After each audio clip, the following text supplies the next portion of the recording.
అందరికీ నమస్కారం. Welcome to Sandhya kitchen India. ఈరోజు మనం చాలా టేస్టీగా అండ్ క్రీమీగా ఉండే restaurant style creamy butter garlic మష్రూమ్ని ఎలా తయారు చేయాలో చూద్దాము. ముందుగా 2 వెల్లుల్లిపాయలని తీసుకొని పొట్టు ఒలిచి సన్నగా కట్ చేసుకోవాలి. ఈ కర్రీకి వెల్లుల్లి ఎంత ఎక్కువగా వేస్తే అంత టేస్టీగా ఉంటుందండి. అలాగే మష్రూమ్ని కూడా సాల్ట్ వాటర్లో వేసి శుభ్రంగా కడిగి తరిగి పెట్టుకోవాలి. మష్రూమ్స్ పెద్దగా ఉంటే కట్ చేయండి, లేదు చిన్న చిన్నగా ఉన్నాయంటే అలాగే వేయండి. ఈ కర్రీకి బటన్ మష్రూమ్స్ అయితేనే బాగుంటాయండి. బటన్ మష్రూమ్ అందుబాటులో లేకపోతే మీకు ఏవి అందుబాటులో ఉంటే వాటితో చేయండి, కానీ బటన్ మష్రూమ్తో చేస్తేనే ఈ కర్రీకి మంచి రుచి ఉంటుంది. అలాగే 2 మీడియం సైజు ఉల్లిపాయలని తీసుకొని సన్నగా కట్ చేసుకోవాలి. ఇప్పుడు స్టవ్ పై ప్యాన్ పెట్టి 1 టేబుల్ స్పూన్ బటర్ వేసుకోవాలి. ఇక్కడ నేనైతే మన నార్మల్ ఇంట్లో ఉన్న బటర్ని యూజ్ చేస్తున్నాను.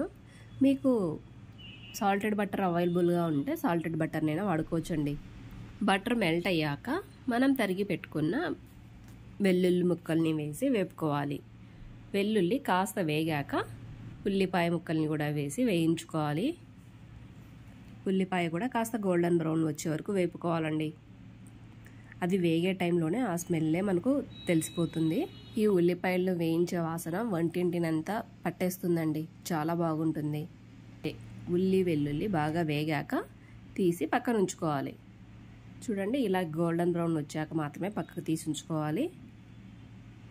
ఇప్పుడు అదే ప్యాన్లో మరో టేబుల్ స్పూన్ వెన్నను వేసి మనం కట్ చేసి పెట్టుకున్న మష్రూమ్ ముక్కల్ని వేసి వేపుకోవాలి. మంటని హై ఫ్లేమ్లోనే పెట్టి వేయించండి మష్రూమ్ని. అప్పుడు మనకు మష్రూమ్లో నుంచి వాటర్ అంతా వదులుతాయి.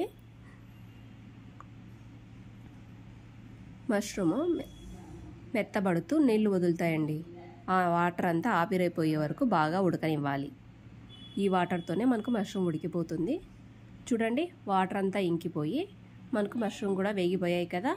ఇప్పుడు మనం ముందుగా పక్కన కాచి పెట్టుకున్న పాలను 1/2 లీటర్ వరకు పోసి ఉడికించుకోవాలి. ఈ మష్రూమ్ ఉడికేలోపు 1 టేబుల్ స్పూన్ మైదా పిండిని తీసుకొని కొద్దిగా వాటర్ పోసి కలుపుకోవాలి. ఈ మైదా ఇష్టం లేని వారు కార్న్ఫ్లోర్ని కానీ లేదంటే గోధుమ పిండితో కూడా చేసుకోవచ్చండి. చూడండి, ఇలా పాలు బాగా మరుగుతున్నప్పుడు ఇప్పుడు మనం కలిపి పెట్టుకున్న మైదా పేస్ట్ని వేసి 1 నిమిషం పాటు ఉడకనివ్వాలి.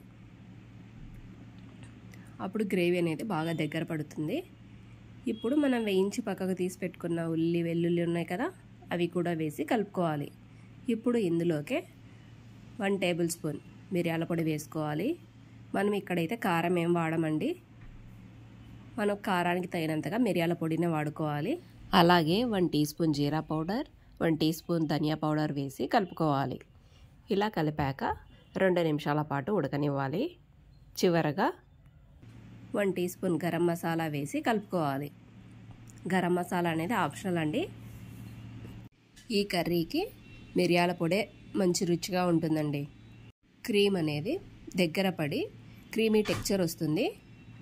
ఇప్పుడు 2 నిమిషాల పాటు ఉడికించి చివరగా కొత్తిమీరతో గార్నిష్ చేసుకొని ఇక సర్వ్ చేసుకోవటమే. అంతే అండి, రుచికరమైన creamy butter garlic mushroom ready. ఇక్కడ ఒక విషయం చెప్పటం మర్చిపోయాను. ఇప్పుడు మనం చేసింది 1/2 కిలో మష్రూమ్ అండి. ఈ కర్రీ నాన్స్, బటర్ నాన్స్, జీరా రైస్, పుల్కా ఇలా ఎందులోకైనా చాలా బాగుంటుందండి. ఈ రెస్టారెంట్ స్టైల్ కర్రీని మీరు ఇంట్లో ఒకసారి ట్రై చేసి మీకు ఎలా వచ్చిందో కామెంట్ చేయండి. నా ఛానల్ ఫస్ట్ టైం చూస్తున్నట్లయితే ఒక లైక్ చేసి సబ్స్క్రైబ్ చేసుకోండి. Thanks for watching my video. Please like, share and subscribe to my channel. Thank you.